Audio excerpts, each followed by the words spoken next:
Sorry, I had to close the door.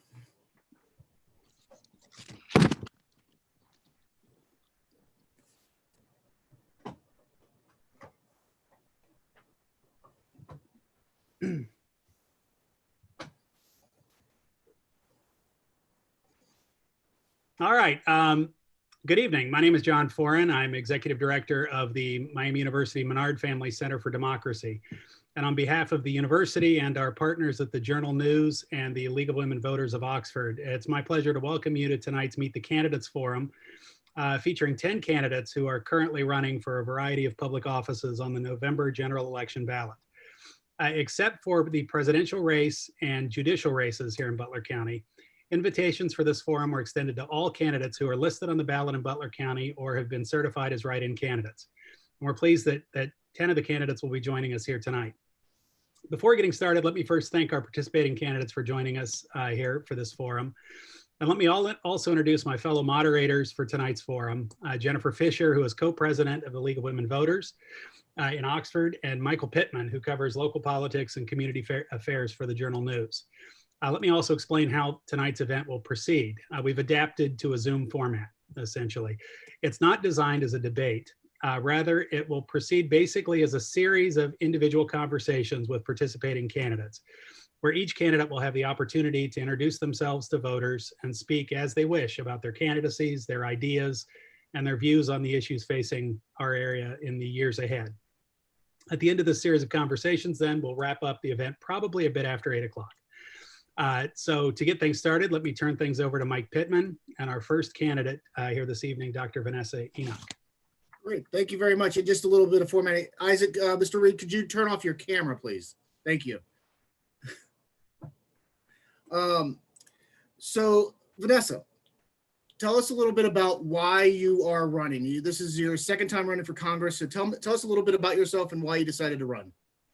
So a little bit about me. I am I've lived in Butler County for over 16 years. I raised my children here, and I decided to run because I believe that people deserve real representation in this district. I think that the current congressman has not given his time and attention really to the issues and the needs of the people who live in this area. And when I say this area, I mean across the 8th Congressional District. I think there are areas that have been ignored. Many of the cities, as well as the rural areas, need time and attention. And I believe that our current congressperson has not given justice really to the district. I believe that he has been very one-sided. He has not listened to the needs of the residents of the district. So I'm running just to give people a real choice for change this year. I ran in 2018, and that was an unsuccessful run. I was short of the number of votes needed. A number of people came back and asked me if I would run again to represent the district. And so I agreed to throw my hat back in the ring for that reason. All right. So I ran the first time. I'm sorry, because we are going to, this 10 minutes does go fast, so we wanted to try to hop in a few questions, so I apologize for interrupting there.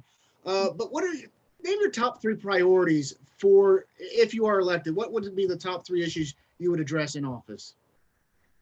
So my top three priorities is first and foremost, healthcare. I believe we need to ensure that we save our healthcare system, especially in light of COVID-19.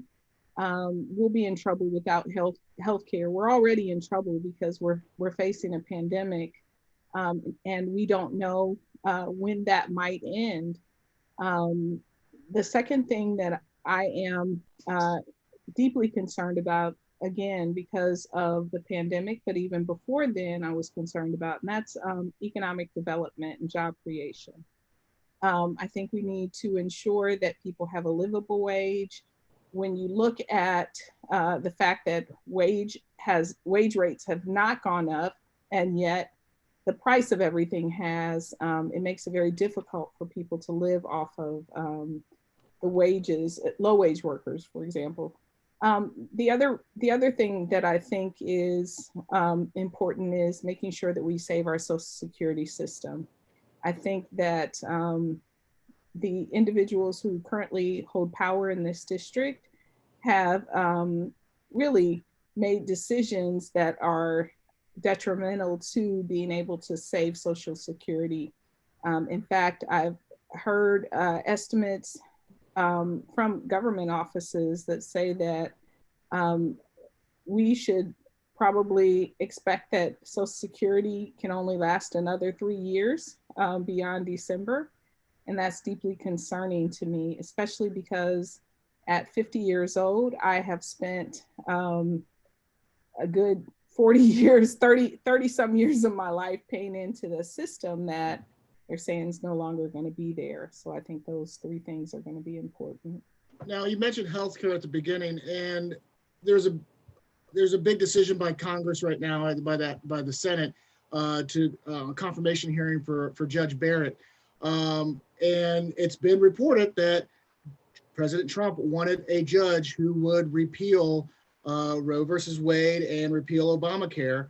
Talk a little bit about what you would do if, with the Healthcare Act, since healthcare was your top priority, what would you do to, if it is repealed or reduced, how would you address that in Congress? First and foremost, the major concern is that there are individuals who are going to lose health care, who have pre-existing conditions. Prior to the Affordable Care Act, those individuals were already in trouble. And that has been a lifesaver for many. So the first thing that I would do is to come together with my colleagues who have ideas about how the healthcare system should work, and whether that be dissenting opinions or they have other ideas that have not been considered. I think that it would be important to ensure that we look at the issues that people have with the current healthcare situation. One of the things that I have proposed is a Medicare for all plan. And I know our current congressman has been adverse to a Medicare for all plan. He's saying things like, how will we pay for it?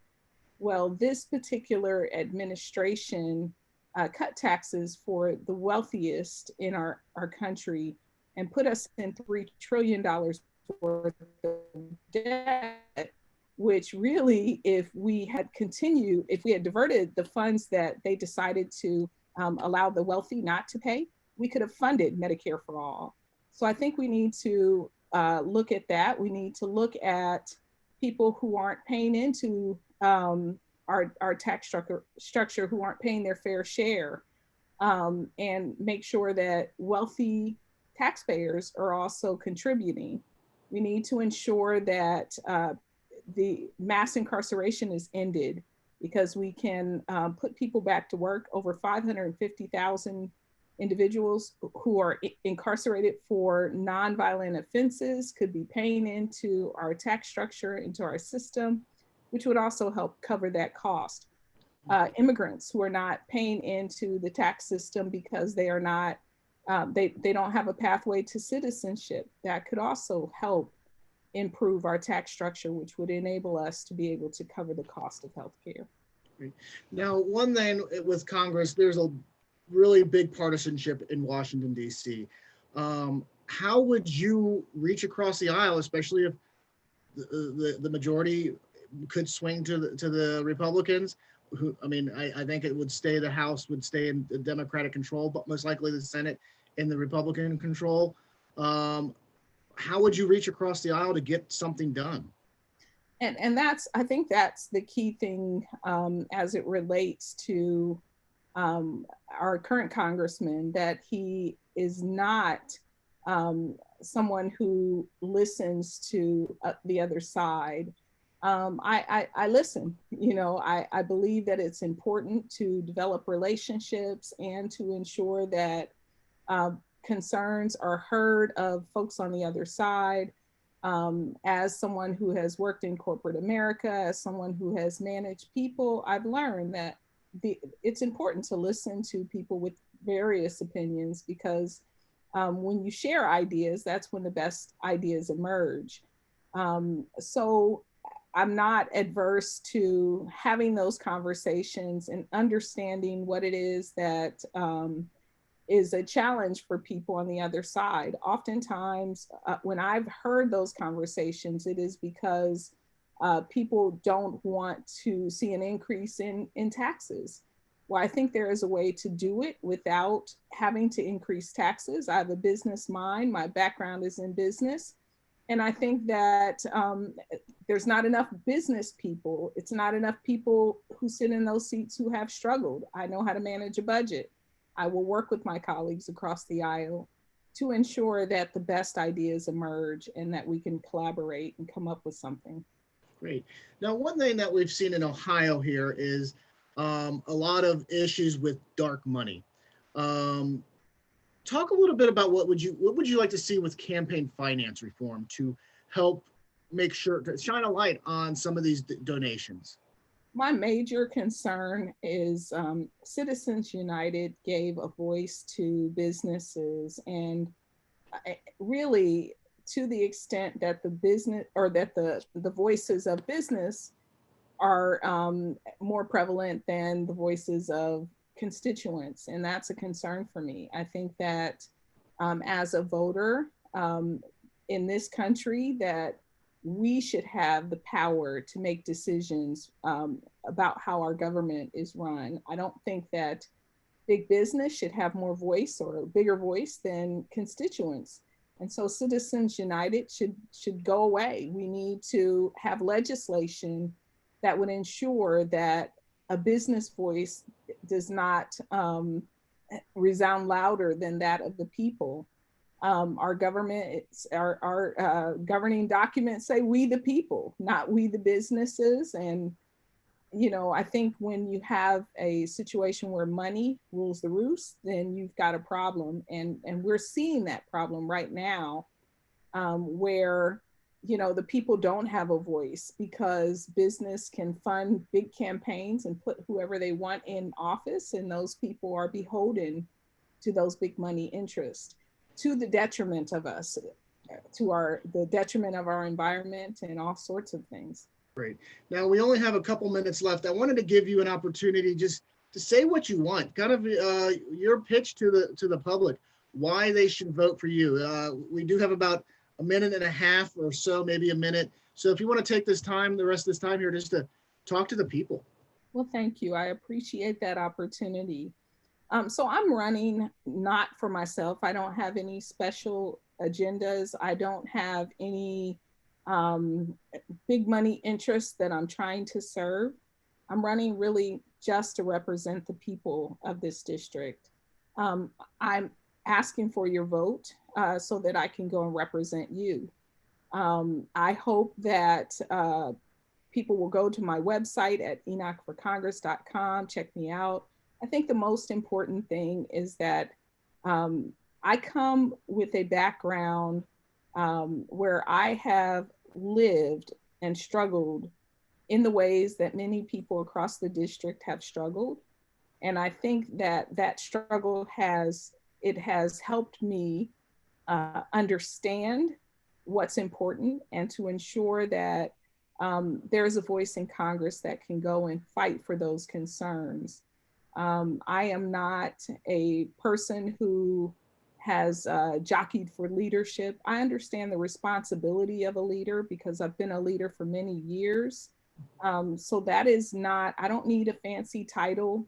I have been advocating for the people right here at home. And, you know, if it weren't for the fact that I became frustrated enough to step up to the plate to fight for the people of the district because I understood, I wouldn't be doing this. I'm doing this in order to be a voice.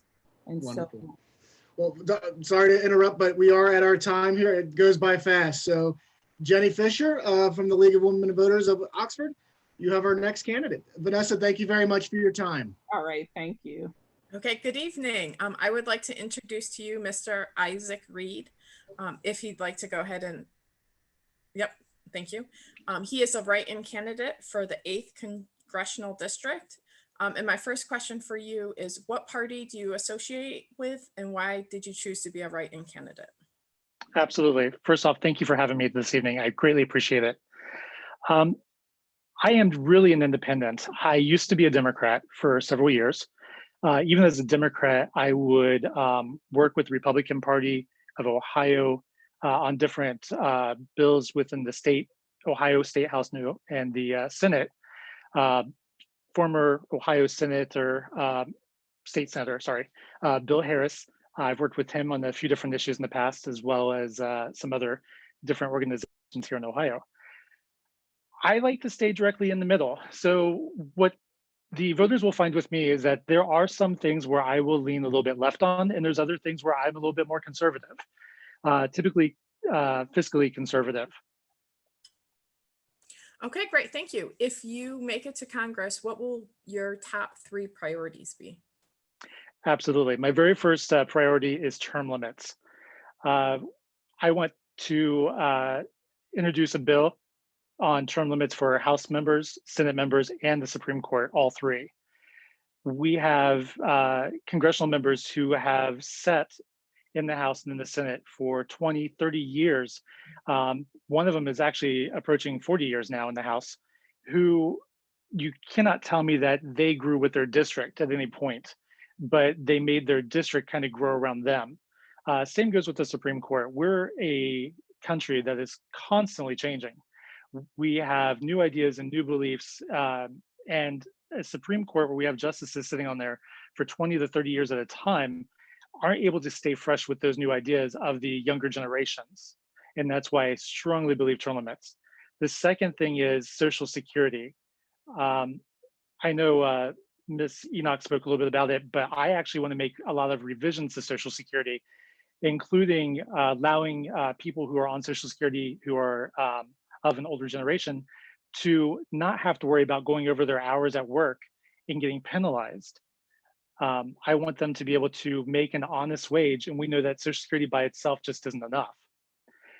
And the third issue I'm definitely concerned with is prescription drug costs here in America. The fact that an HIV medication here in the United States will cost anywhere from $3,200 to $3,600 for a month's supply, but the same pharmaceutical company will sell it in Africa for $10 to $20 for a month's supply is just unreal to me, and that needs corrected. Now, what are your views on the Affordable Health Care Act? Thank you. I'm glad you actually mentioned that.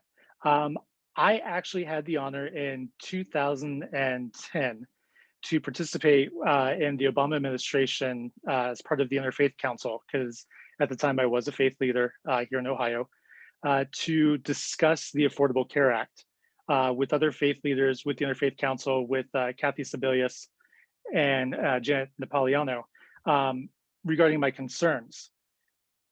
There's some great things regarding the Affordable Care Act, such as the fact that someone can stay on it as long as they're in school up until the age of 26. The bulk of the Affordable Care Act, though, was directed specifically towards the insurance companies and how they operate, how they file, doctors' offices and their filing systems. It was a fiasco, to say the least. That needs a lot of corrections. There's a lot of things in there that need to be edited, that need changed. Some just need done away with. And some of them are still good things that could work today. So I'm not for removing the Affordable Care Act. I'm more for let's revise the Affordable Care Act. Okay, great, thank you. What are your views on climate change? Absolutely. I think our scientists know best on this, and we should be listening to them. Climate change is going to be important to all of us. I mean, if you think about the fact that paved roads alone, asphalt, actually can help heat the Earth's core and make our temperatures warmer, that's a big deal. I mean, we are repaving roads, we're building new roads all the time, creating different infrastructures, and we need to talk with scientists and discuss the possibility of what can we do different besides using regular asphalt or anything like this for our infrastructures. So I do believe in climate change, and it's something that we need to focus on for our future. Okay, great. Thank you. Welcome, George. Could you turn off your monitor? And we'll get to you shortly. Thank you. Could you, Isaac, I'm sorry, Mr. Reed, could you No tell problem. us a little bit more about your background? Yes, I actually am an ordained minister. I completed my Master's of Divinity in 2009 from Trinity Institute. 2011, I completed my doctorate in theology. I have an honorary doctorate in divinity. I've done ministry quite a bit in my background, worked with various, like I say, congressional leaders. I've worked with presidential administrations. Currently, I'm actually a freight broker. I left the ministry full time, and I've been in the transportation industry for the last 6 years, which is the industry, believe it or not, that my family is in. My brother's a truck driver. My father was a truck driver. I've got a nephew that's a truck driver. So that's actually a pretty important issue to me as well, is the DOT regulations that I want to ensure don't get too constricting on truck drivers again. Okay. Are you concerned about automation in the workforce? Not completely, no, because the fact that even if we went with automation, prime example is McDonald's. A lot of times at McDonald's, you have this kiosk that you can walk into the restaurant and place your order that way. We enjoy automation to a certain point, but even if you stand inside of a McDonald's restaurant for about 15 minutes during a lunchtime rush, you'll see that there's a lot of people that still go to the counter that want that one-on-one interaction with somebody that they're going to see smiling and brightening their day. The same goes in the trucking industry, that they've talked about the automation, for instance, of these semis that will drive themselves, making the truck driver obsolete, but they still require engineers to fully operate the truck. I don't see that as going forward, in the near future, because there have been problems with the automated trucks working. So automation isn't a bad thing, because of the fact that it's not going to be 100% automation in our lives. Maybe I'd say about 60%. Okay, great, thank you. Can you list a position for each of your opponents that you have a differing view on? Absolutely. I am for term limits. I know that, for instance, Warren Davidson, when he first went into the House of Representatives in 2016, introduced a bill for term limits, but he quickly backed away from that bill the same year and dropped it for another bill that supposedly was about term limits, but for a longer time frame, and then backed away from it as well. So that's a big place where he and I differ, is on term limits, as well as saving the Affordable Care Act and working on changing Social Security. Now, I do know that Ms. Enoch was talking about Social Security and healthcare, and those are pretty big, important issues, I think, across the board for all of us. One thing that's different between her and I, for instance, is she would be for potentially abortions with the healthcare bill, where I am not. I am not for allowing it to have money for abortions. I believe that is if it's an abortion because of a medical reason, that's one thing, compared to if it is a abortion for just general oops, pregnancy. Okay, great, thank you. Would you like to make a 1-minute pitch for why voters should vote for you? Absolutely. Again, thank you for allowing me to participate tonight. The real thing behind this race is the experience to help Ohio on a federal level to move forward during this pandemic. As your representative, I will get the money to Ohioans, the stimulus money that you've been promised that has not actually been delivered. I plan to introduce what I call the Lazarus bill, and I promise that I'll resurrect that bill over and over again until it does finally pass Congress. I will defend Social Security, fight for lower prescription healthcare costs. The only thing I ask is that all of you please do your part now by writing my name in on your ballot for Representative of Congress. Okay, great. Thank you so much for joining us tonight. Thank you. I would like to turn over to John. All right, thank you. Yeah, and we're shifting gears now from the U.S. Congress to a countywide office. And joining us now is Nancy Nix, who is the incumbent Butler County Treasurer. who is running unopposed for another 4-year term in that office. So, yeah, I'm his next. Thank you very much for joining us. Oh, thank you. So do you want me to just do 8 minutes of spiel and then you have questions? Is that the format? Sure. Yeah, you're running unopposed. So we really don't have to talk about sort of, differences with your opponent or anything like that. So, but Okay. it's an opportunity to sort of let voters know about you and why you're running and the kinds of things that you face in office. So Okay. yeah, please. Yeah. Okay, thank you. And thank you for this forum that the Journal and Miami University is providing. My name is Nancy Nix, and I've been the Butler County Treasurer for 13 years, meaning I went through the election cycles in 2008 and 12 and 16 and now 20. My background is I have an accounting degree from Truman State University in Missouri, where I'm from, and I have an MBA from Miami University in finance. My experience is that I was a CPA with Clark Schaefer Hackett and Company in Middletown for many years, and I was a plant controller for course and packaging in Middletown, and I was a private banking manager at US Bank in Hamilton for a couple years before becoming treasurer. The county treasurer is responsible for 3 main functions in Butler County, in state government and county government. First is where the county's bank. So all deposits throughout the county are brought to my office, usually in person, but also electronically. And we have to account for all monies that are deposited into county bank accounts. Our office works very closely with the Butler County Auditor's Office. The treasurer is the bank and the auditor is the chief financial officer. So this was set up for checks and balances back in the 1800s. That we have 2 separate offices as the financial arm for county government in the state of Ohio. We have to reconcile our cash daily, and so we are responsible for keeping track of all the county's cash, which also makes us the investment manager for Butler County.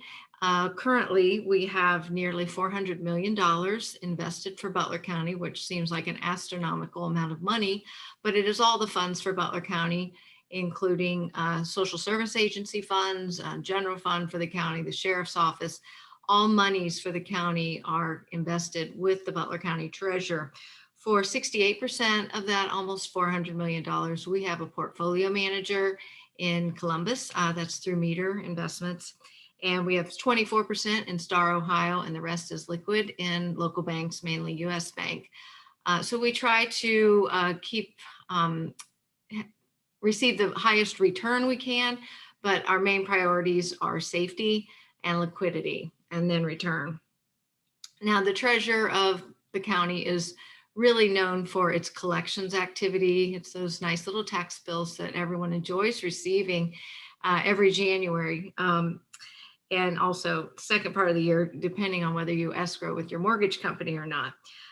Everything we collect, which we did bill $530 million in 2020, and 2/3 of that is collected for the benefit of our school districts. So there's an enormous amount of money that Butler County spends to educate our youngest members. Also, 1/6 goes to social service agencies and 1/6 goes to local governments. We have 155,000 parcels that we bill on each year, which makes our office very much a collections agency. And I will say that of our 13 office employees, most are involved in the activities involved with collections because we offer escrow payment plans and contract payment plans. And in fact, if you want to escrow through our office, we have 6,000 different parcels that are on an escrow plan.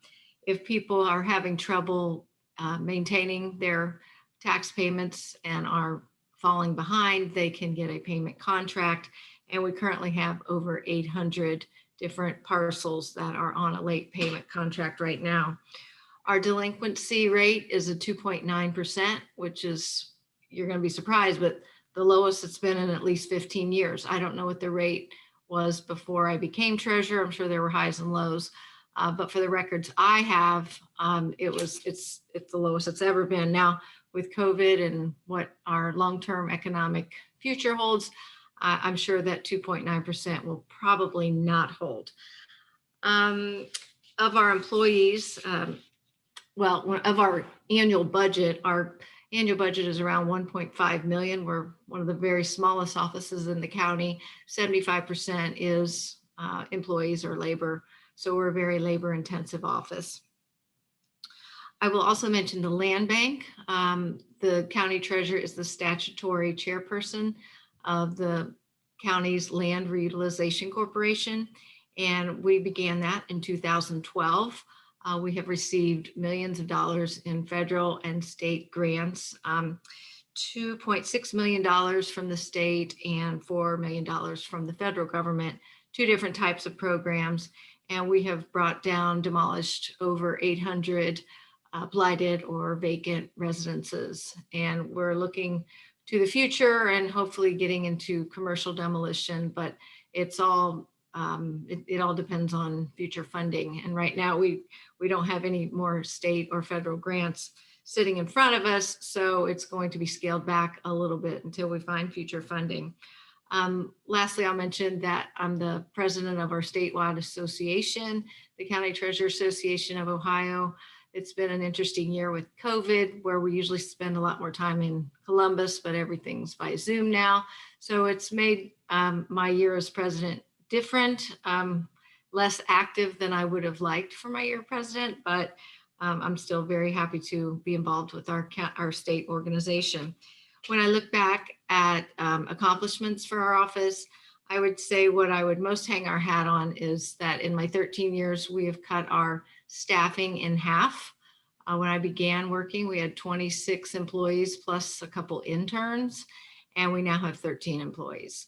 So we've done that through technology and better efficiencies, working together as a team. We have outstanding employees who one of which has been there longer than me, and I've been there 13 years.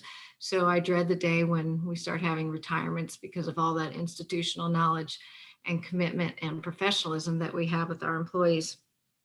I also mentioned our lowest delinquency in 15 years. We work very closely with the prosecutor's office to get people to pay. However, we do not throw people out of their homes unnecessarily. We try to work with every taxpayer to the extent possible to keep them in their homes and keep them current on their taxes.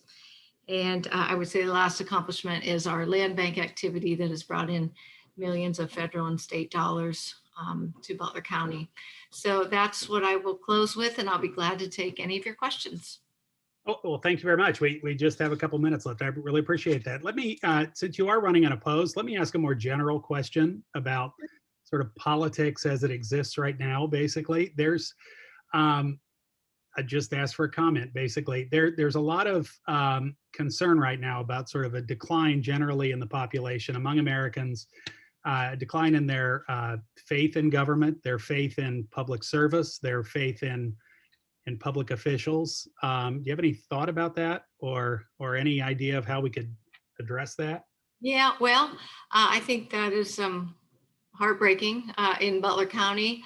I feel like our team, who has been together for many years, as you may remember, in the mid-2000s, there was a lot of corruption that went on, and I feel like we had a cleanup team come in with Don Dixon, Roger Reynolds, myself, and others, and some that came later. That I feel like in Butler County, we are straight arrows. I can't speak to every single issue, but in Butler County, we're going to be debt free at the end of this year. We went through the financial crisis in 2008 through 2010, and we got through that, and now we're going to be debt free. So we are very, very careful with our spending. My office has been cut, our staffing has been cut in half. That's not unique to me. I know the auditor's office, the recorder's office, the commissioners, we have cut Butler County employment in half. And it's because we're trying to be good stewards to the taxpayers. And yes, I think that what's going on nationally, I think our representatives are only as good as our people. And if we want better representatives, we need to be better people. All right. Well, thank you very much for joining us tonight for this. I really appreciate it. Okay, thank you very much. Thank you. All right, I'll turn it over to Mike. All right. Is Miss Weinett here? Hello. Ms. Weinett, how are you doing today? I'm great. How are you? Doing fine, thank you very much. So let's get right into it because 10 minutes goes by fast. So talk about your top priorities if elected, and that's going to be a common theme, everybody, for tonight. Yeah. Well, good evening. Thank you for having me. My top 3 priorities, my gosh, in addition to one of my core priorities, which is really why I'm even in this in the first place, is to fix our broken school funding model. But really the top thing right now, and it's probably going to be one of the key issues for the next couple of years, is to get this global pandemic under control, and make sure that folks are healthy, and then to dig out from under the economic downturn that we are feeling and so many families are hurting from. And if you're not quite yet hurting from it and your business is doing just fine, our customers are struggling, right? And it's going to be a chain event, and it's going to take a lot of work for us. And then of course, healthcare is very important for me, protecting and expanding access to affordable healthcare for as many Ohioans as possible, including mental health care coverage. Mental health care parity, the cost of a mental health care visit should be the same as that of a primary care healthcare visit in terms of our out-of-pocket expenses, and it's currently not. There are a couple of bipartisan bills in the state house that have pretty much just stalled in committee because the priorities are elsewhere, and I think we need to work to fix that. We also have got to codify a couple of the key priorities of the ACA, because clearly that's been pretty tattered over the years and probably won't stand with the Supreme Court. So we've got to make sure that we can codify coverage for affordable coverage for pre-existing conditions. We've got hundreds of thousands of Ohioans who have, I think the estimate is a couple of million Ohioans who have pre-existing conditions.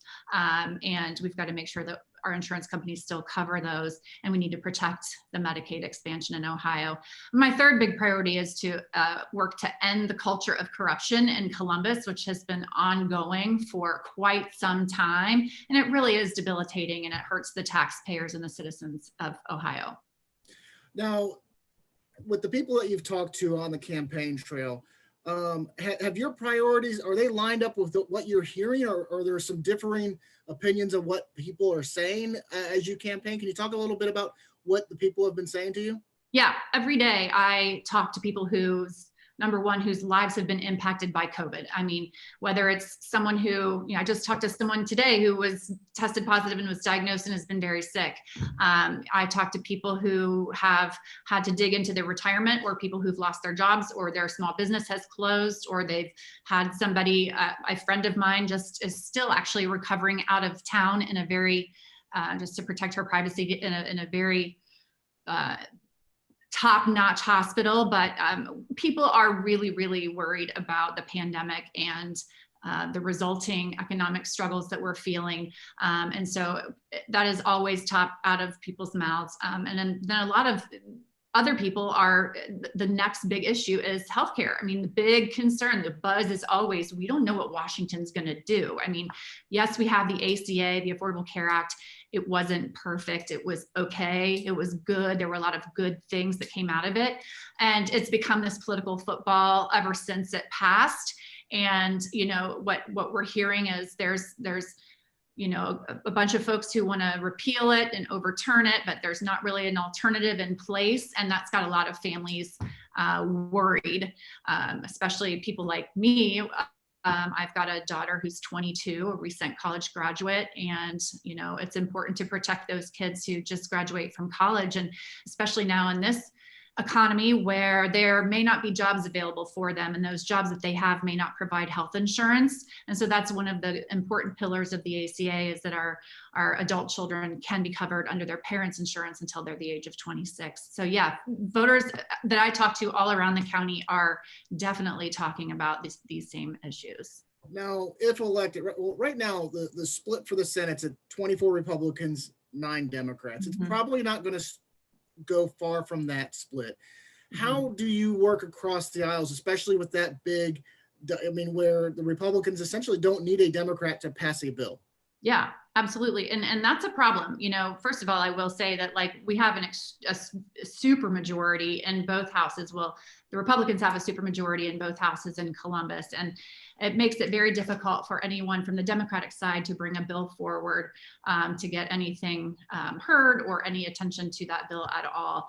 So I completely understand what it's like. I live in a household where my husband's been a Republican, you know, and my in-laws, most of my own family, you know, they're all very conservative Republicans. And so I understand what it's like just on a personal basis to give and take and build relationships and compromise. So in addition, in my professional life, as well as my volunteer life, every board I've served on, every organization I've been a part of, every job I've held, every team I've managed has been made up of diverse opinions, viewpoints, beliefs, and varying degrees thereof. And it's really important to get to know the human beings, right? Just not just their labels, the D, the R, if they're pro this or pro that. Get to know the humans and build those relationships and kind of take it back to the way things used to be once upon a time. And once we learn who, you know,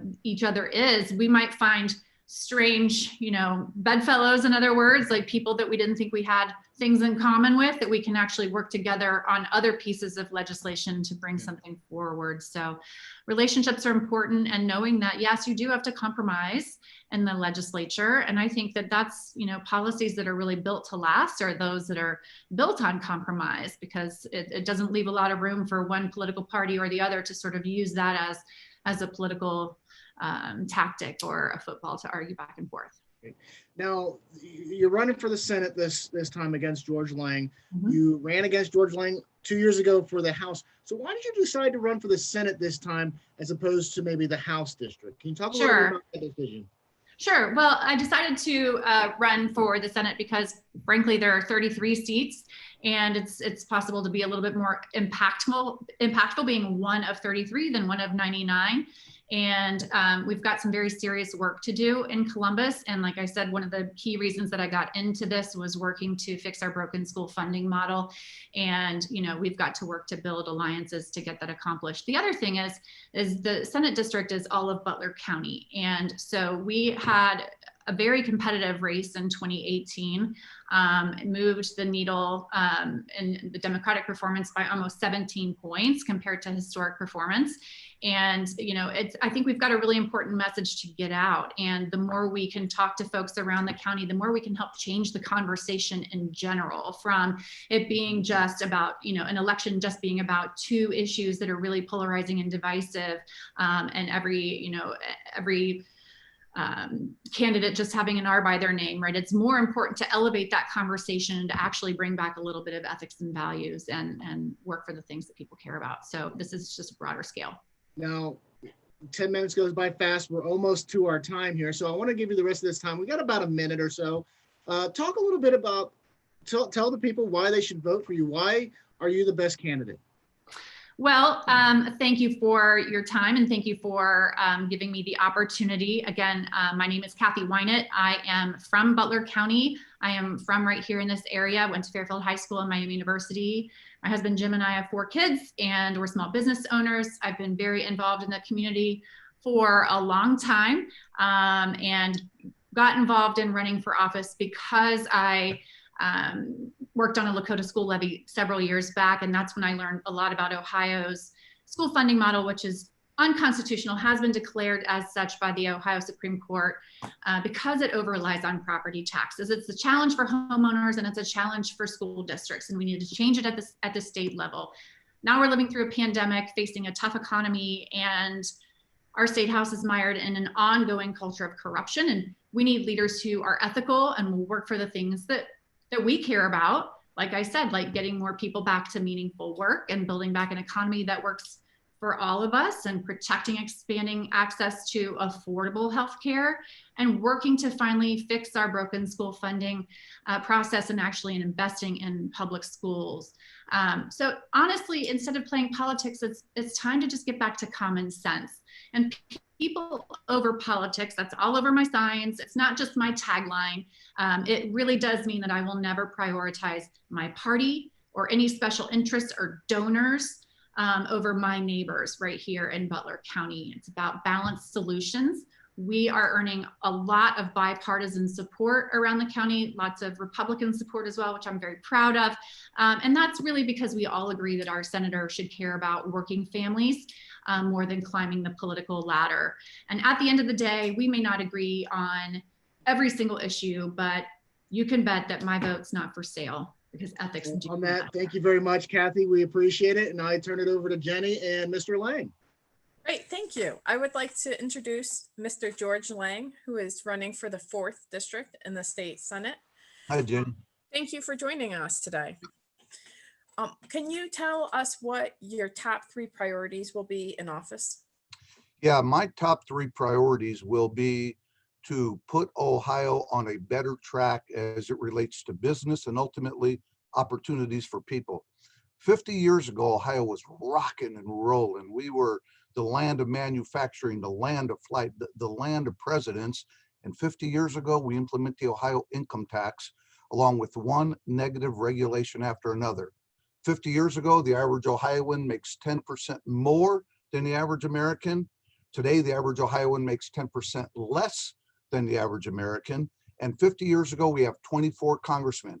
Just to show you the poor track we've been on, Jenny, today, our congressmen are down to 16. We know when the census comes out this year, we're going to 15, maybe 14. That's about a 40% loss in our representation. No other state is getting their butts kicked as bad as Ohio. So my focus is to do what we did in Westchester and what we're doing in Butler County, make Ohio more business friendly. So with that, my focus is be on primarily 3 to 4 simple things. 1, tax reform, tax simplification. Why is that important? Ohio currently has over 6,000 taxing jurisdictions. We have more than any other state in the nation, more than California, more than New York, more than New Jersey, more than Illinois. And when a business looks at the things for consideration, where they want to relocate at, the business climate that the community or the state offers is one of the things they look at. So tax reform is a big thing. Another thing that we want to look at is reducing the cost and complexity of government. This is a statistic that should startle everybody. 50 years ago, the cost of state government, 5% of Ohio GDP. Today, and I define GDP as our funding source, not quite 100% accurate, but Ohio GDP is our funding source. That's about 97 to 98% accurate. Today, the cost of state government, 14% of Ohio GDP. So in the last 50 years, state government has grown at 5,330%, while our funding source has grown at 1,800%. We're outgrowing our funding source and it's unsustainable. I want to do for Ohio what we did for Westchester. When I left as a township trustee in Westchester in 2017, we had fewer employees than when I started in 2003 and a lower overall payroll, not even adjusting for inflation, a lower overall payroll. We significantly reduced the cost and complexity of government in Westchester. And the third thing, all along with opportunities and business friendly, is tax reform as well as workforce development. Before the COVID hit 10 years ago, the big issue was finding a job. Today, one of the biggest issues business are struggling with before COVID was finding a sustainable workforce development. As we have started to become more business friendly in Ohio in the last 3 to 4 years, jobs are opening up, jobs are being created, and we need to make sure we have a sustainable workforce for those future and current employers. Okay, great. You piqued my interest with talking about regulation increase versus decrease. In regards to environmental regulation, can you name one environmental regulation or policy that you feel is misplaced and should be repealed? Yeah, you know, I think we need to open up fracking. It's a tremendous opportunity. Currently, we have some unfair regulations and some unfair taxes on that industry that were put in under John Kasich's administration. And right now, fracking is creating energy independence. It's creating energy, and it's an industry that is exploding in many states around us. And there's things that we can do in Ohio to have a positive impact on that industry. But, you know, it's not just the EPA. You can look at unemployment reform. We could go on and on in terms of regulatory reform that we need to put in place in Ohio. And the Senate started a tremendous bill that got passed that said for every new regulation that comes in place, the bureaucrats have to remove 2 of the current regulations. What I would like to see is a law that says no regulation can be passed without the legislatures approving it. Because right now we have bureaucrats that aren't accountable to the citizens of Ohio passing these regulations. Make us be accountable. If you don't like what we're doing, fire us by electing new people. Okay. Can you name one issue that you differ from your political party on?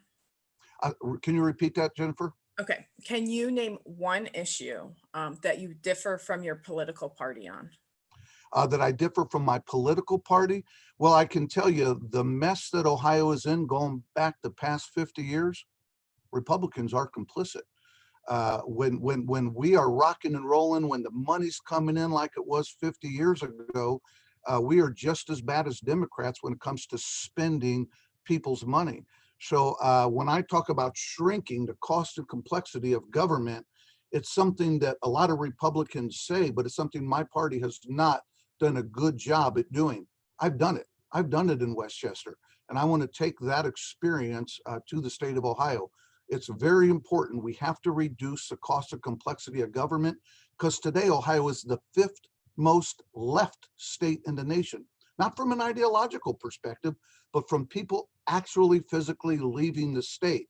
Number one reason people leave the state: better economic opportunity elsewhere. So when my party does not want to join in creating a business-friendly environment, I differ drastically from my party on that stance. Okay, thank you. We were talking earlier with Kathy about the majority of Republicans in the Senate and House. And I'm wondering that if you are elected into that position, will you still seek to collaborate in a bipartisan manner with the Democrats that are in the Senate? Absolutely. I have great friends that are Democrats in the Senate. Now, look, we're going to disagree. We're going to fight like hell on the House of the floor, and in the next GA on the floor of the Senate. I meant the floor of the House. But people like Bridget Kelly, Tavia Golansky, one who I think actually endorsed my opponent, they're beautiful people. And you know what we do? We look at where do we agree, and on those things we go to work. We're never going to agree on abortion. We're never going to agree on guns. But with Tavia, her and I agree wholeheartedly on prison reform. Our motivations are different. Our motivations are different, but our goals are 100% aligned. So we are working hard. We're working passionately for the last 2 years, and we're going to do some big things here in lame duck that both she and I agree wholeheartedly on. Bridget Kelly, you know, she and I are fighting hard for the fuel quality reforms in Ohio. And you have to be able to work across the aisle. You have to be able to accept your differences, look past the differences and say, all right, where do we agree? Let's focus there. Let's not focus on where we disagree. And I have a track record of doing that, and actually started in Westchester with Catherine Stoker, who was a Democrat and to this day is still a dear beloved friend. She left Westchester. She now lives in California. You know, I still call her every 6 to 12 months just to see how she's doing. Oh, that sounds very nice. Would you like to give a 30-second spiel of why voters should vote for you? You know, I have the experience. Everything that I say I want to do for Ohio, I've already done in Westchester and Butler County. It's not just me, other leaders in Butler County are leading the way. So if you believe in prosperity, if you believe that we are overtaxed, overburdened, overgoverned, and overregulated, I'm the guy that has a history of fighting all of those things. And I humbly ask for your vote. I'm proud to be endorsed by Ohio Right to Life and by the National Rifle Association and Buckeye Firearms. Great, thank you. Thanks, Jennifer. I'd like to pass the mic to John. All right, thank you. And again, thanks to everyone for their patience with this sort of format, which is, adaptation to the era of COVID. So yeah, thank you for that. Next, we're shifting our attention to the Ohio House of Representatives in the 54th District. So joining us is the Democratic nominee for the 54th District, Morgan Showen. So Mr. Showen, if you could, there you are. Thank you for joining us, and welcome. Could we start? Actually, could you just introduce yourself and sort of what your background is and why you've decided to run for the Ohio General Assembly? Absolutely. And first off, thank you so much for hosting this evening. I greatly appreciate Miami University and the Journal News for being partners with this, to have the chance to be able to talk to voters where they are. And I know it's difficult right now to be able to actually have the kind of conversations we want to be able to have with people across the district about the issues that matter most to them. So opportunities like this are an excellent way to be able to talk to people. So my name is Morgan Shanwen. I am the Democratic nominee for Ohio House District 54, which covers Mason, Northern Loveland, Deerfield Township, Lebanon, and a small portion of Middletown as well. I got in this race last November for a pretty simple reason, in the sense that I did not believe that our district was being represented by someone who shared our values. And as someone who grew up in this district, has spent 20 years of my life growing up in Lebanon. I went to Lebanon High School and I got my first job in this area. I'm heavily invested in seeing the success of my friends, family, and neighbors here. I got involved at a young age, starting to be politically active from the get-go, from high school, being able to make lobbying trips to talk with Congressman Steve Chabot and Senator Rob Portman's staffs in Cincinnati to be able to discuss issues of healthcare access and ensuring that we don't lose or have millions of people be taken off the rolls. I got started a few years ago doing that. And since then, I've worked on multiple campaigns on both the state and the federal level, as well as working with legislators in both Ohio and Michigan on issues of early childhood education and gun violence prevention. Thank you. There is so much we could talk about in terms of issues facing the state. Let me just kind of sample a few of these issues. Do you have any thoughts about the pandemic and how the state of Ohio and how the state legislature and how the governor and how state government generally has responded to the pandemic? Do you see that as an issue that you would deal with in the legislature? And if so, do you have some ideas about how we could do some things differently, or do you support what's happened, or what's your take on that? Certainly. So I think we got to go back to the very beginning. We got to say that our state was lauded nationally for the early response that we had to COVID-19, and the fact that Governor DeWine had serious science advisors, including Dr. Amy Acton, giving him the kind of advice and guidance needed to be able to make those life-saving decisions, to be able to close businesses early, and to be able to ensure that we practiced social distancing and had the best science available to us about how we could prevent further spread and flatten that curve. And so that was an excellent start. But since then, we've seen that our legislature has continued to cause Governor DeWine issues and problems and hamper his ability to respond to the pandemic. We've seen that our own state representative has been a part of the movement to impeach Governor DeWine himself for his actions. He's someone who called for the resignation of Dr. Amy Acton for her role in saving lives. And so the overall role of the legislature so far has been to just sit on its hands and cause as much problems as possible. And I think Ohioans are fed up of it. They're fed up of the fact that we see people that are actually trying to take the steps possible to be able to bring jobs back safely, bring our economy back in a safe manner, and to be able to protect lives in the process. When we have people that aren't listening to the experts from the White House to the State House. And so I think it starts with, when we get into this new legislative term here in January, is we need to look at making sure that our local governments are funded. This is something we failed to do over the last decade, and we see the consequences of it, especially now, in the fact that we're going to have teachers and firefighters and police officers being laid off because local governments do not have the funding that they need during this crisis due to the economic downturn. So we need to be able to provide those funds, replenish the local government fund, and be able to make sure that we are advising the governor and the state legislature with as much public health informed guidance as possible. Oh, great. Thank you. There will be a lot on the plates of state legislators come January. And so have you thought about what you'll prioritize? Like, what would be your top 3 priorities as a representative of this area in Columbus? Yeah.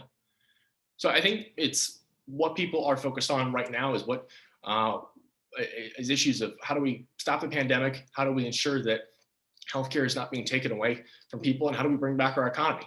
And we need to be honest and creative about how we can do all of those different things. It's going to take a while before we're able to be completely out of this pandemic until we have a reliable vaccine that can go to all Ohioans and all Americans, and to be able to ensure that this virus is behind us. And until then, we need to continue enforcing and practicing those social distancing efforts and things. And on the economic side, obviously, we can't just wait around for forever for the virus to go away and risk the fact that so many people are going to stay unemployed. And otherwise, we need to be creative about how we can bring jobs back and to this area for the first time around. I've worked in Michigan on issues of how do we bring green energy jobs to rural communities in particular by providing tax incentives for individual green energy businesses to enact and build wind farms in areas that make the most sense. And so it's kind of that creative level of thinking where we can both combat the recession that is occurring right now, work to make sure that our state is leading in a growing industry, and to be able to allow us to combat the terribleness of climate change at the same time. So there's a lot of ways that the state legislature can be at the forefront of being creative in these efforts going forward. Great, thanks. You've mentioned your work in politics in the past, and so let me ask you to draw on that for a minute, because we'll see how the elections go. But if you're elected to the General Assembly, it's still somewhat likely that you would be in a body that has a Republican majority. Certainly. So could you talk about how you think you'll be able to work with potentially a majority of the other party to get things done? Certainly. I think that's the expectation, is the fact that when we get to, if I'm honored enough to be elected as a representative for District 54, I expect to be in a Republican majority, or expect to have a Republican governor. Obviously, we need to be able to work across the aisle on these issues. Ohioans expect that of us, and to be able to put aside partisan differences when it comes down to the base issues of how do we make sure that everybody is staying safe, healthy, and that we all have the ability to put food on the table. And so what I've done previously, and particularly my work in Michigan has the same legislature composition that Ohio does, which is a Republican supermajority. And so being able to work with those legislators on different bills, and to be able to know the kinds of pitches and the way you can talk across the aisle with people about how do we make sure that we can pass legislation that fits within what will most benefit our individual districts, but that can be palatable to both sides of the aisle. And so I have that experience going into this, which is something that I'm very proud of. Oh, great, thanks. The 10 minutes goes remarkably quickly. So we're almost at the end, but we have about a minute and a half left. And so let me sort of just leave that to you. What would you like to share with folks who are thinking about who they might vote for, and what would you like to say to them?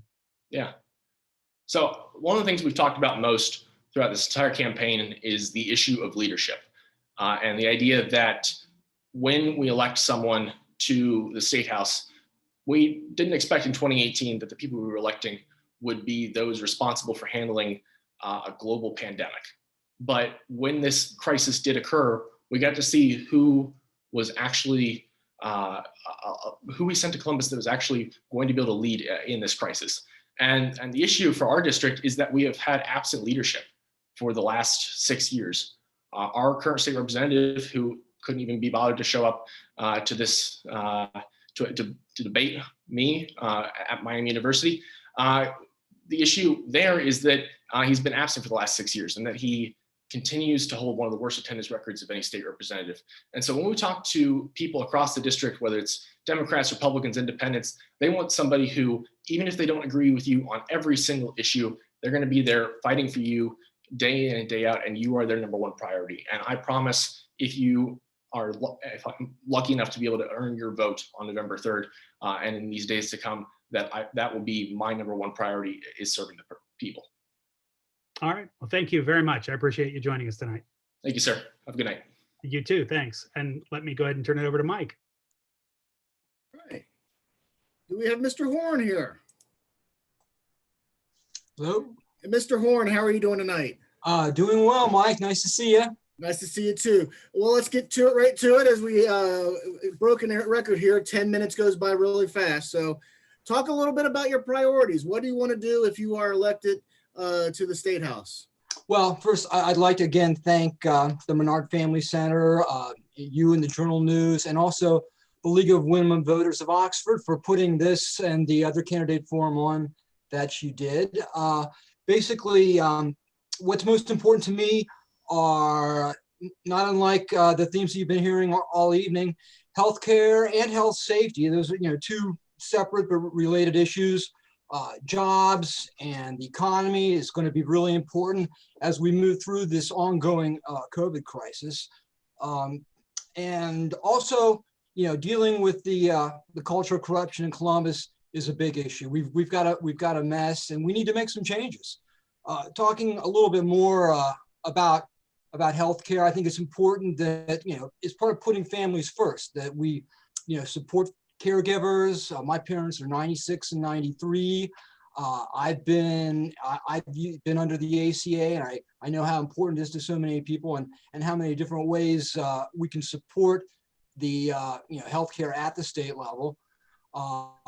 Not only the ACA, but protecting the Medicaid expansion, but also with health safety. We've talked about the things that the governor's done and how he hasn't gotten a lot of support from the State House, and that's going to be even more important because right now the COVID is flaring up to levels even higher than what we experienced earlier in the spring. The increase is going to really require that we double down on masks and social distancing. And I was listening to the governor's news conference today, and they're basically under attack for the existing things that he's already put in place.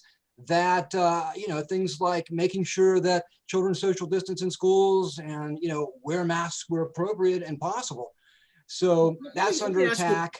Let me ask you real quick. Sorry to interrupt, but sure. With the healthcare, I mean, COVID is really a pre-existing condition now.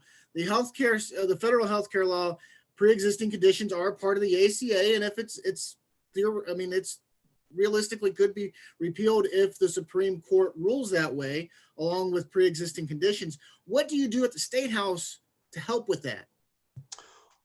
Well, again, by supporting the provisions of it that remain. For example, that the Medicaid expansion, what we can do to keep funding available, at those levels. But in addition to that, we can. I'm sorry. Can you repeat the question? Oh no. How do you preserve some of the pre-existing conditions? Because COVID's a pre-existing condition now. Well, I think what needs to happen is that the individual mandate needs to be enforced, because you can't really ask the insurance companies to cover pre-existing conditions if people can just jump in anytime they want to. So I think that getting back to enforcing the individual mandate is a really important part of making the ACA work. Yeah. Now, let's go a little bit about you mentioned corruption. The House Bill 6 was passed with under the auspice of the biggest corruption we've seen in history, allegedly. Have to throw that in because they're still under an investigation and indictment. But the number's that big. The number is that big. So what do you do with House Bill 6? I mean, you told me in a recent interview that if you are elected, that you would that bill won't be replaced with the same law, and if it's passed before you are in the House, it can be changed. What do you do?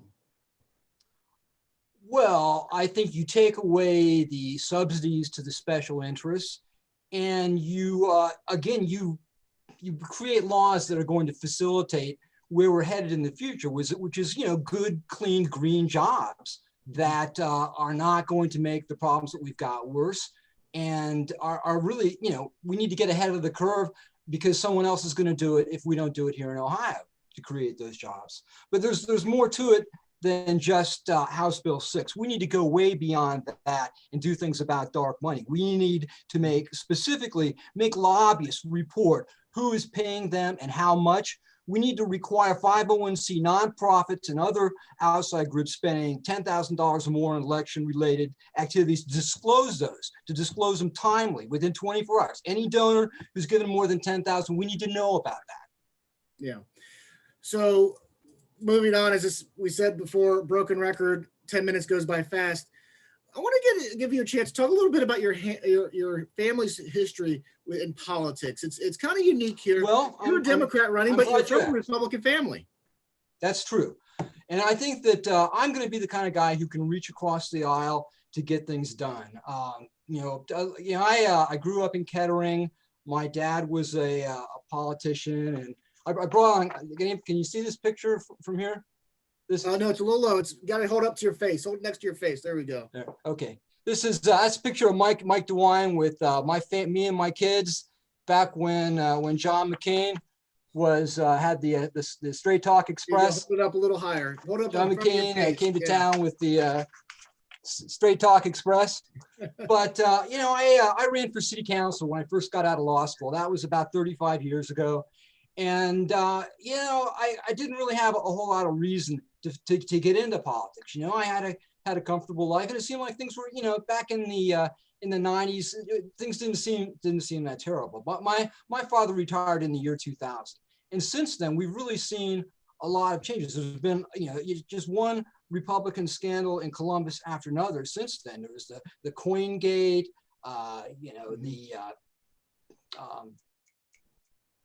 payday loan scandal, and now this the householder problem with House Bill 6.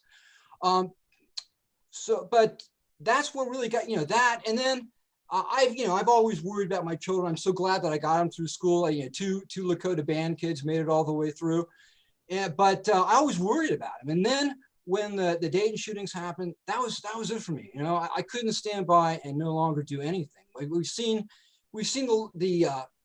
the norms of society, the level of discussion, the cordial civility in politics has gone so far downhill that I felt like I had to get involved. Now, I want to get one more quick question before I give you a little time to talk, kind of carte blanche. How do you differ from your political party? I mean, with your Republican background, with your family's Republican background, but you're a Democrat now. How do you differ from your political party going forward? Well, it's kind of hard to say, what exactly the Democrat. You're asking me, how do I differ from the Democratic Party, yes. Correct? Okay. Mm-hmm. Well, where it's hard to say exactly where the Democratic Party stands, but I think if you take a look at my positions, like on gun safety, they're very moderate. Everybody can agree on background checks. And, if anybody wonders, I've got my CCW certification. It's not that big of a deal. Any joker can get one. I'm not afraid of guns. But there's common sense solutions in the middle. Yeah. But, I'm not going to defund the police. Yeah, I mean, there's all these extreme positions that you can point to and say, that guy's a socialist, that guy's a communist. But I guess I am much in favor of immigration reform, but I'm not for open borders. So what's a Democrat? Yeah. Well, go ahead and talk a little bit about in this last minute and a few seconds here. What do you want people to know about you? What's important that you feel the people need to know? Well, I was born in Cleveland. I grew up in Kettering, where my dad was a big politician. But I've lived in Westchester for 25 years. And I worked at LexisNexis for almost 30 years there. I managed people, and I worked with high tech, and I had to help people find solutions to problems, with the law. As a practicing lawyer for 6 years, I learned a lot about, what people's needs are and how the law affects people. And I think that I can take that experience to Columbus to really, do something with to help with the crises that we got, falling apart all around us. Great. Well, thank you very much, Chuck, Mr. Horn. I appreciate your time. Chuck is great, Mike. Anytime. All right, Jenny, you're Thank up. you. Okay, great. Thank you. I would like to introduce to you Mr. Thomas Hall. He is a Republican and he is running for the 53rd District. Mr. Hall, are you there? Hi, yes, I thought I was going at 7:55, so I apologize. You were correct. We are doing a little bit of shuffling behind the scenes, so thank you for being ready. My first question for you is, why are you running for the 53rd District? Yeah, so I first, again, Jenny, Mr. Foreign, Mrs. Fisher, I'm sorry, Mr. Pittman, Mr. Foreign, thank you guys for having us again this week for this Meet the Candidates night. I was just in Monroe. I literally just rushed home from the Monroe City Council meeting. They're doing kind of a hybrid model as well. So they had some technical difficulties. So I'm glad that I was prepared for this, to be honest with you. But back to your question, why I'm running. I'm running because I believe that our district, especially in these times right now, need a fresh new voice to send to Columbus to represent them. I'm running because I believe I'm the best candidate to represent the people of the 53rd District. I've been very blessed to grow up in this district, to live here, to go to school here, and I feel like I have the best message for the residents of this district to take to Columbus. Thank you. What are the top concerns of the public when they speak to you? Yeah, so a big part of our campaign is voter outreach. Due to COVID, it's been a little bit more difficult. I'm not going to lie to you. We have followed all the guidelines. We've made sure we wear masks, make sure that we have hand sanitizer, make sure when we are talking to voters that we do take that distance into effect. But for instance, today, I got a haircut today, and my barber that I was speaking with, the first thing we talked about, he said, "Hey, you're in politics." And I said, "Yeah, kinda." And he said, "Man, we can't get shut down again."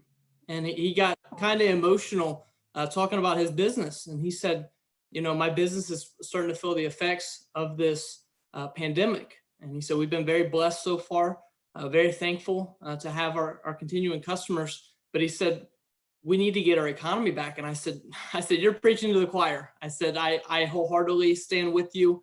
I believe that we need to get our Ohio economy back. We need to lift the unnecessary restrictions that are in place now that are hurting our businesses.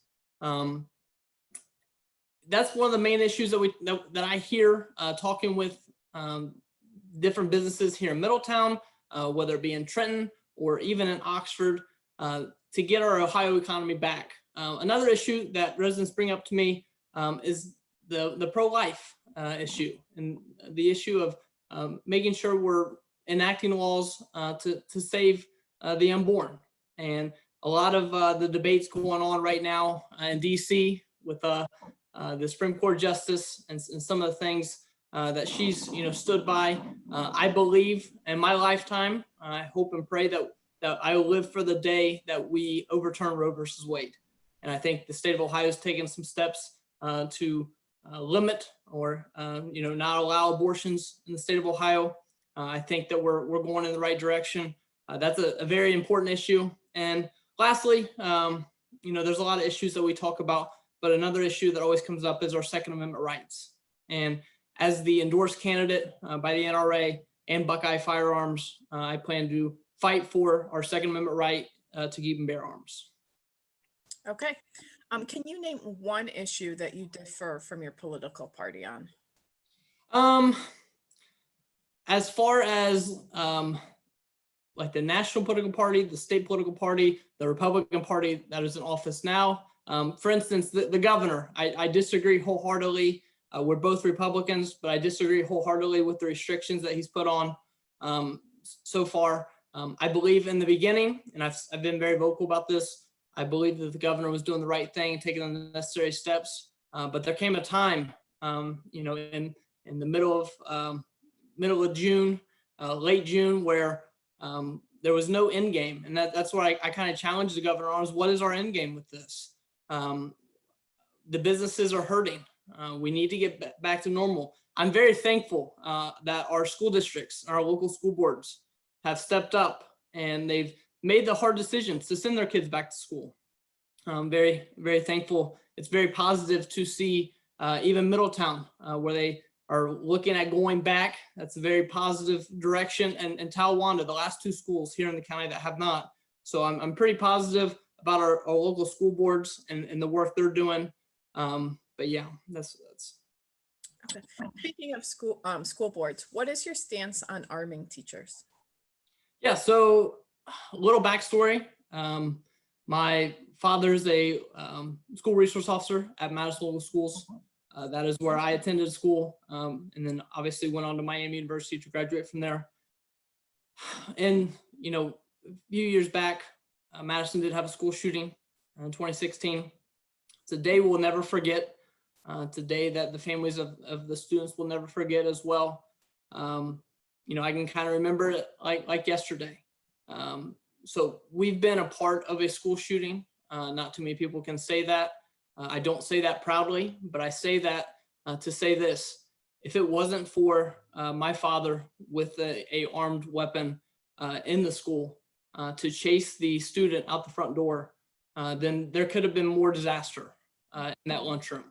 I believe that teachers should have the option to carry a firearm in the classroom. My opponent said that I said that teachers should carry. I never said that. If you go back to the questionnaire, I said teachers should have the option to carry. So I would be a supporter of that. I know Madison's in various lawsuits. One of them is for teachers to carry firearms. And that's a topic where I would support the school board on that in saying that teachers should be able to carry a firearm. Okay. So just to clarify, you were in the school during that incident? No, ma'am. Sorry about that. I was actually at Miami University. I was taking a test. It was a statistics class, Miami University. And my phone was on Do Not Disturb, obviously, during the test. My phone kept going off and kept going off and kept going off. And my teacher kind of got mad because there was about 32 of us in the classroom. And, you know, after about the third or fourth time, he kind of, you know, got on me. So I looked at my phone. I remember seeing probably 15 to 20 missed calls and texts. So immediately, the first one I saw was my mother. She had texted me and said, "Hey, emergency, call me." So I went out to the hallway there. In the hallway, I said, "Mom," I kind of got mad at her. And I said, "Mom," I said, "you know, I'm in a test." I said, "You're going to get me in a lot of trouble for this." And she then proceeded to say that there was a shooting at Dad's school and I needed to get there as soon as possible. Just that January, I became a township trustee in Madison Township. So immediately rushed to the school. It was a tough day. I'm not gonna lie to you. And you know, going forward, Madison handled it in a great way. The law enforcement handled it in a great way. And going forward, they've taken a lot of necessary steps to make sure that their school is safe, with adding another school resource officer, and then with the addition of having the option to arm the teachers there at Madison. Okay. Would you like to give a 1-minute spiel of why voters should vote for you? Yeah. So my message is very clear. We are the pro-life candidate with the endorsements of Ohio Right to Life and Cincinnati Right to Life. The Second Amendment candidate with the endorsements that I mentioned earlier. The business candidate. Why do I say that? And in these times, these unprecedented times that we're in, we have to get our economy back. We have to get our Ohio economy back safely. And I'm very proud to have the endorsement of the Ohio Chamber of Commerce and the NFIB and the Ohio Society of CPAs. So the reason I bring up these endorsements and the reason I talk about these things is not to wow you or to show you how cool I am. That's not it at all. It's to show you that I have the backing of so many organizations from all across Ohio that believe in me, that believe in my candidacy for this race to best represent the values from this district. What you'll find in me is I'm a hard worker. I'm very competitive, but I'm a hard worker. We have knocked on more doors than any other candidate here in Butler County, I would argue. And going forward, our message is quite simple. We are attending every single city council meeting. We are attending every single event or every single meeting we're invited to. And to have that open line of communication to the various communities that we're here to work with you. My team is here to work with you to make your place a better place to live and to work. Going forward, we have to have a candidate in there that can communicate across the aisle, to work with the other party, to work with people that you disagree with, to promote legislation that's good for this district. I'm not going up there to look at legislation that's good for Madison Township. I'm going up there to look at legislation that's good for the entire 53rd district, from Middletown to 7 Mile, from Oxford to Morgan Township. Every community in this district matters. And with me, every community will have a voice at the table in Columbus. Okay, great. Thank you for joining us this evening. I'll pass the mic to John. Thank you. You guys have a blessed night. I really do appreciate you guys. Thank you. It's actually, I think Mike is Yes. next. So Michelle, do we have Michelle now? All right.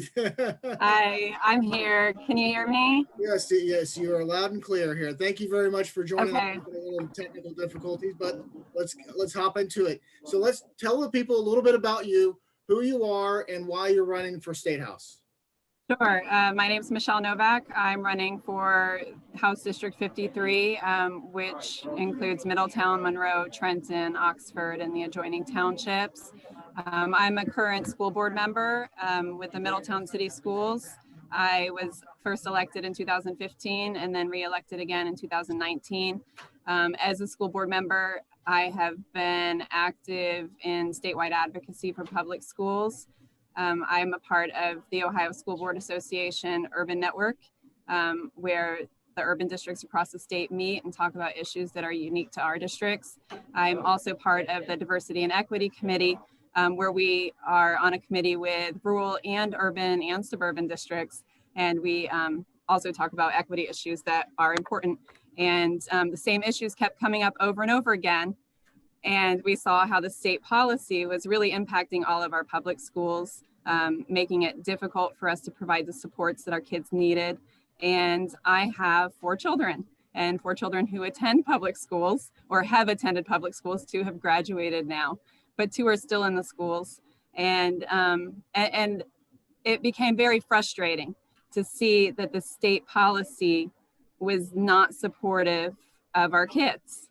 It wasn't supportive of our families. And it seemed really short-sighted to me also, because if we aren't supporting our public school education, and this goes from primary, secondary, and our universities, then we're not investing in Ohio, and we're not investing in Ohio's future.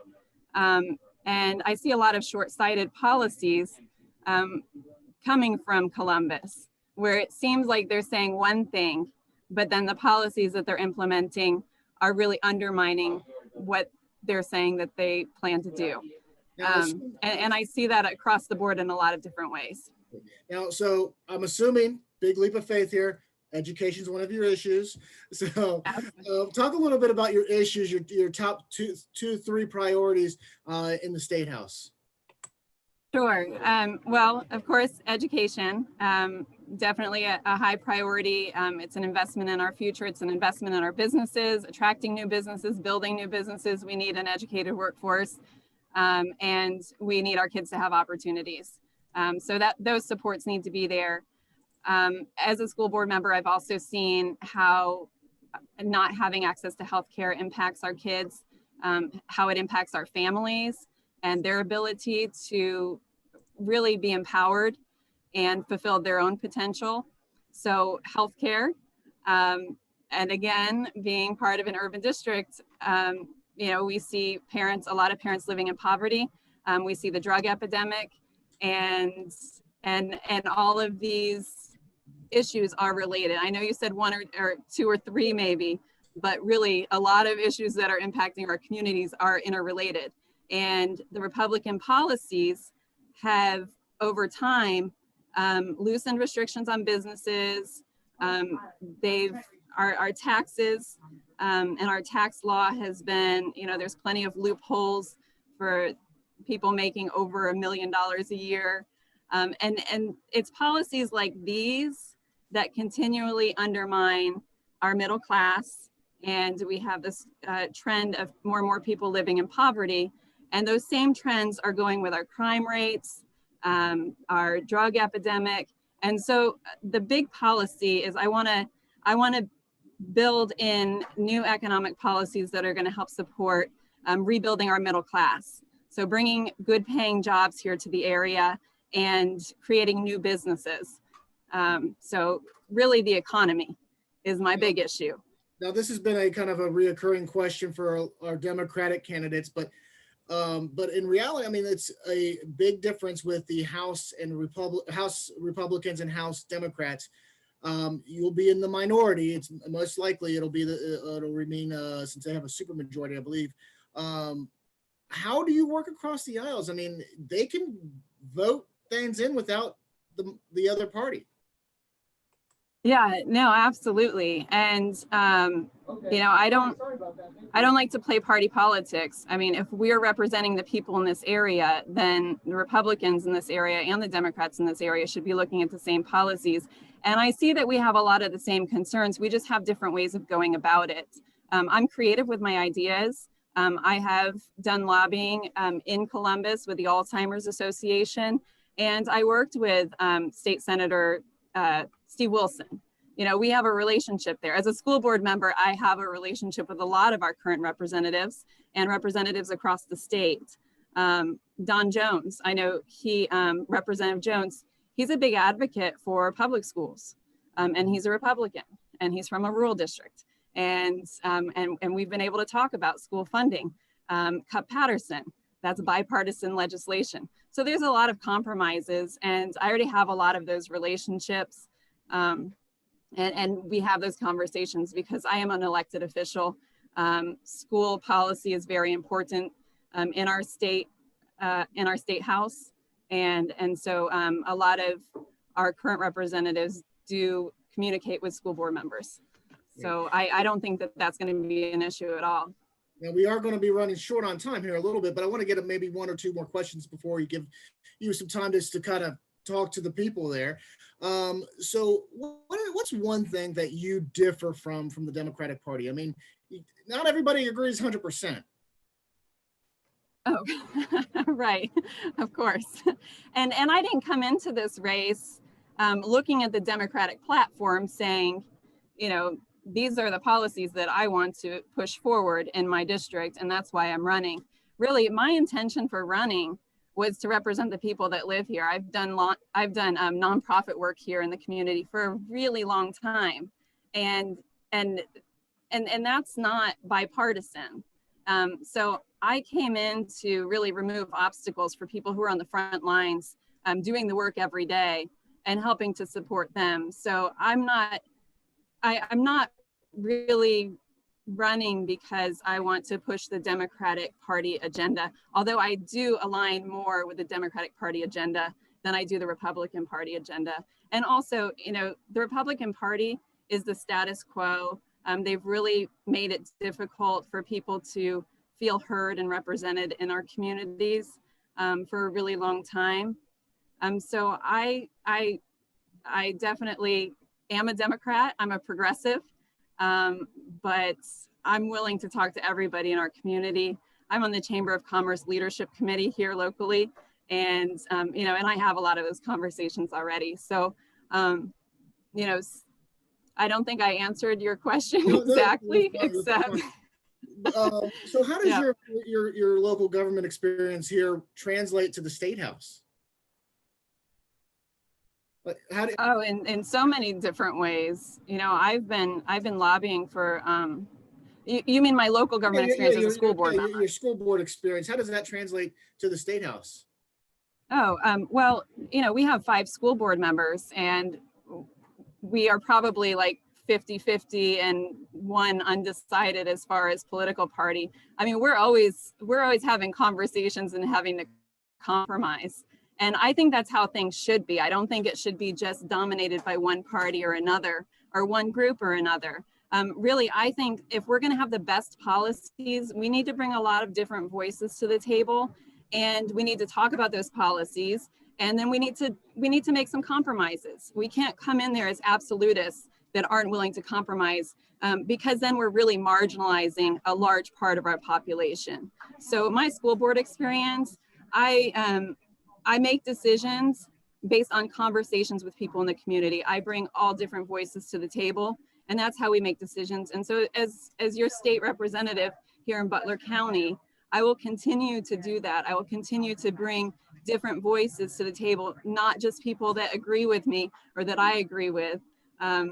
You know, our school board talks about this a lot, is it helps that we disagree a lot. It helps that we disagree. Our policies are better. I'm sorry, I didn't mean to interrupt, but I wanted to give you about 30 seconds because that's about the time we got left here. Your pitch, why should people vote for you? Oh, people should vote for me because I've been involved in our community for a really long time. I have shown through my record on the school board that I know how to set goals and bring progress to our community. I have degrees in corporate finance and public administration, and I've applied those degrees. I am connected with people. I'm connected with families in the community here. People talk to me and they know that I am a servant leader, and I'll do a good job in Columbus and I can get things done. Great. Well, thank you very much for your time, Michelle. I appreciate it. And I think we got John next. We have a recorded interview.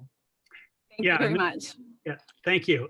Yeah, this will be our last candidate for the evening. And we have one additional candidate, Michael Moser, who's the Butler County prosecutor, who's running unopposed for office. And he agreed to join us for the forum, and then a scheduling difficulty arose today. So we actually spoke earlier this afternoon, and again, the improvisation associated with Zoom. What I'd like to do is share my screen and play that interview, and then that'll conclude the evening. So let me share my screen there.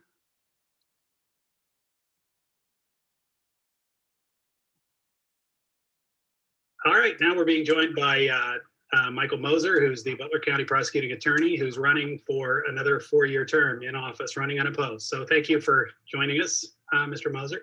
Thank you. And yeah, could you just tell us a little bit about sort of your background, why you're interested in running for another 4-year term? Well, I'm happy to tell you I'm a graduate of Miami University back in 1968. Believe it or not, they did have cars way back then, but I then went on to Chase Law School. I was a county assistant prosecutor from 74 to 82, rose to the level of chief of the criminal division. Then I went into a defense and a medical malpractice trial lawyer type practice for a number of years when I decided to run for this office a decade ago because of some things that I thought were necessary to straighten out with somebody that was going to take office. The heir apparent was not so much qualified as I thought, and I ran against him. He was ultimately prosecuted for malfeasance by the Attorney General of the state of Ohio and convicted of corrupting the grand jury process. So I've been in this office ever since. I enjoy it. It's like printer's ink. Prosecution gets in your blood, stays with you. So I lost my wife to cancer 6 years ago, and so this is a large part of my life. It's a wonderful distraction, and I enjoy serving the public of Butler County. Thanks. And ordinarily we would ask for sort of, how do you compare yourself to your opponent? You don't have an opponent in the race. So, but let me ask, we basically, well, could you first talk about sort of what are you most proud of in terms of what you've accomplished since you've been in office? I am most proud of the Elder Abuse Task Force that I set up at the very beginning of my work in the office. I found a need where the elderly were being turned away, unfortunately, by largely misunderstandings by local police agencies on what would be criminal conduct involving scams against the elderly. They were being turned away to the civil courts as civil cases, requiring them to get a lawyer and perhaps an empty civil judgment that was non-collectible. a criminal charge for somebody that's stealing from the elderly has teeth in it. And the reputation that we have now in this office of pursuing those cases vigorously with all of the law enforcement agencies in Butler County because of the combined effect under the task force has been instrumental in dampening the criminality against the elderly. And we have had tremendous success. We bring them, if the criminals are in the United States, we find them, we charge them, we indict them, we extradite them, and we bring them back and we prosecute them here in Butler County with terrific results. We haven't lost a one of those cases. So I'm very proud of that for the elderly of this community. All right. My guess would be that a lot of folks don't realize that they're protecting the elderly is a major function of your office, I suppose. I guess I sense what most people are thinking, sort of courtroom, prosecution, that kind of thing. We have the ordinary day-to-day routine of indictments that every prosecuting attorney has across the state of Ohio, from murders, rapes, burglaries, robberies, and so forth. But the underrepresented population that I'm most proud of representing is the elder class that have been diminished because sometimes people don't pay enough attention to relatively small amounts of money taken from the elderly that to them are sometimes the difference between being able to pay their rent or not each month. So it makes a difference to them, and it makes a difference to me. All right. Are there, what would you like to know? What would you like people to know on Butler County about the sort of the challenges that you face? Are there particular issues that are of concern to you as the prosecutor that you'll be dealing with over the next 4 years? Absolutely. Two main concerns. While COVID is a major disease across this country, let's not forget that the opioid epidemic is still an epidemic. 85% of every case that I handle has some element of drug abuse. Maybe not the principal charge, maybe not the selling or manufacturing of drug, but somehow drugs play into the criminality of 85% of every case that I handle. So we have to continue to keep the interest in the public to quell that need in society for these drugs. Mind-altering drugs are so addictive, and there's no help for the addicted, unfortunately, until they come to the court system. And we do the best we can, but the jails should not be drug hospitals. So we need more help in the community to deal with the opioid crisis. That's item number one. Item number two is cooperation from the citizenry. When there is a murder and we have 20 eyewitnesses that suddenly all happen to be crowded into a bathroom and didn't see anything, that's a real concern. We see that time and time again. It's very frustrating to the police.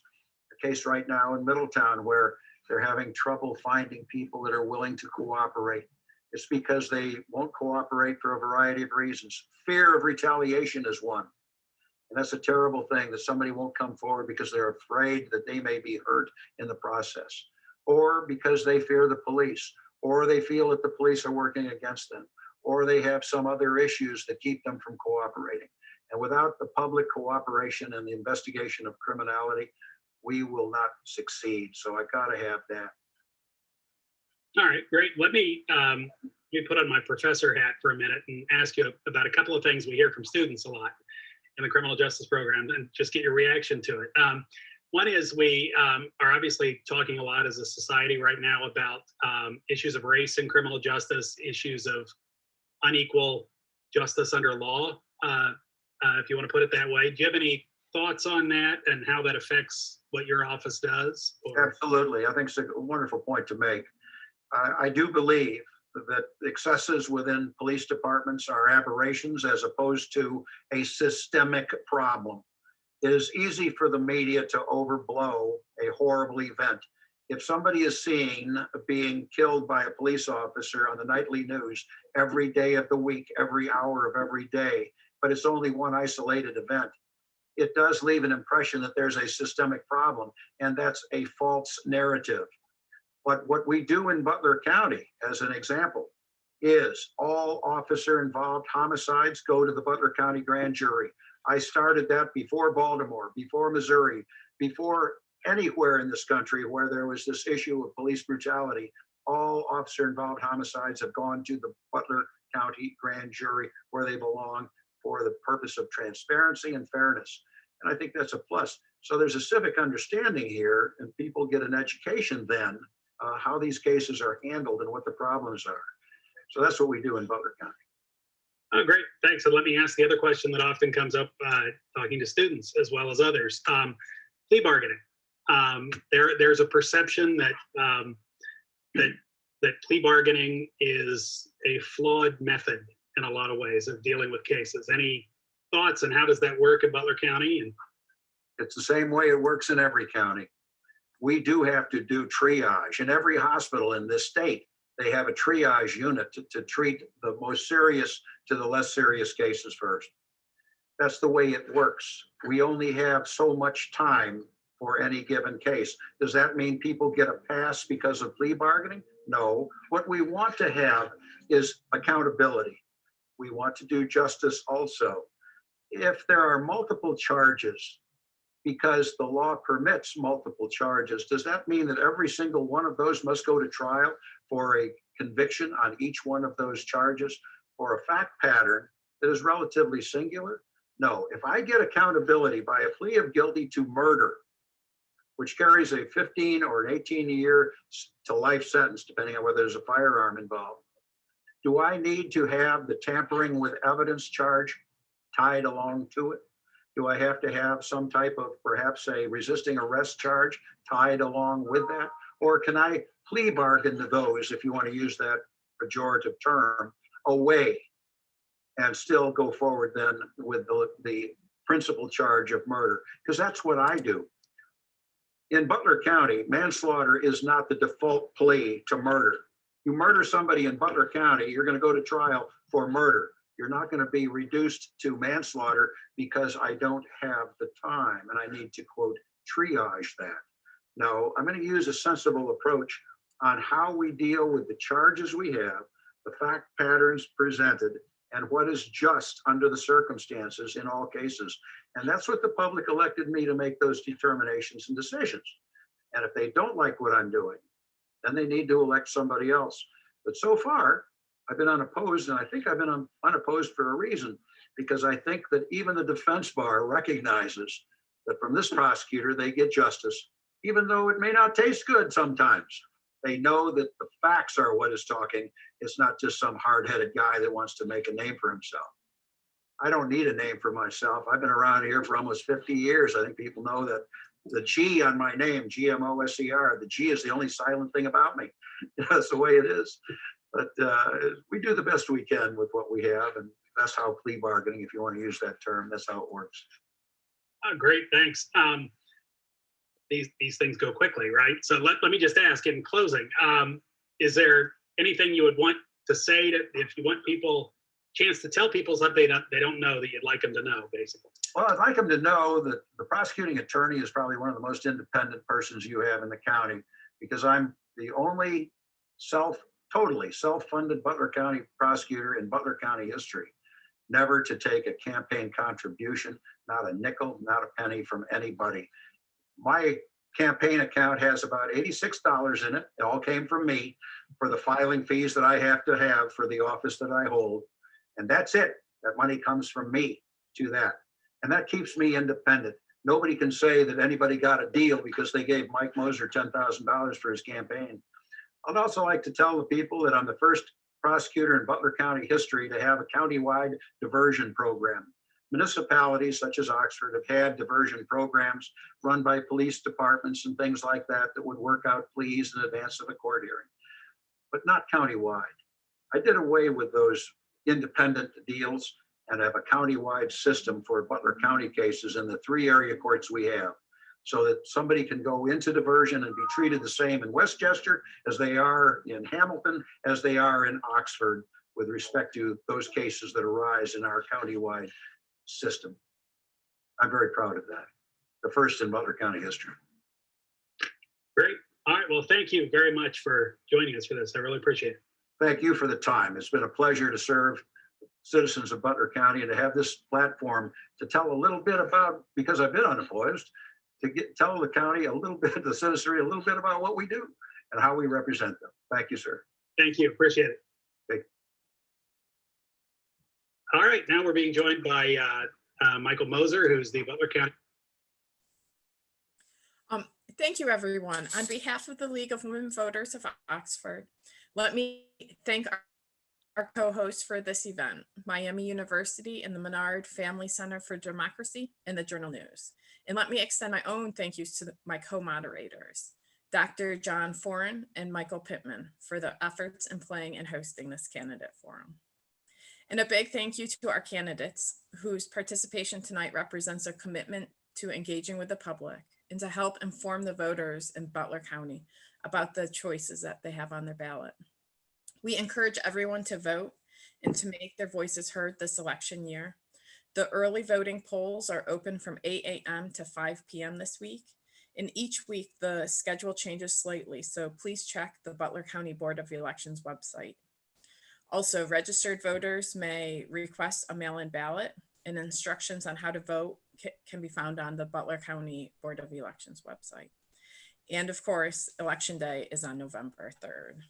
A recording of this event will be made available after the conclusion of tonight's event, and anyone is welcome to share it, but other than media coverage, no shared recording of the debate may be abridged, altered, or edited without the express written consent of Miami University, the League of Women Voters, and the Journal News. This is the last event in our Butler County candidate series, so thank you for participating. And I'd like to put a plug in for the Butler County Voter Information Guide, a nonpartisan voting guide created by the League of Women Voters. The candidate Q&As are also available on a digital platform, vote411.org, and you just click find out what's on my ballot. We would also like to alert you to 2 upcoming events that are being sponsored by Miami University Menard Family Center for Democracy. And the first is tomorrow night at 7 p.m. and John will be hosting a town hall discussion with Ohio Secretary of State Frank LaRose, and he will be discussing the 2020 election. Then on Monday, October 19th at 7 p.m., Brian Stelter, the chief media correspondent for CNN Worldwide, will present the Menard Family Center's fall lecture entitled "The Role of the Media in American Democracy." Information about those virtual events, as well as a complete list of happenings for this election season, can be found on the Miami University Regional website. And I would just like to thank all of the candidates and all of the members of the public for joining us tonight. And we hope that everyone has a good night. Thank you.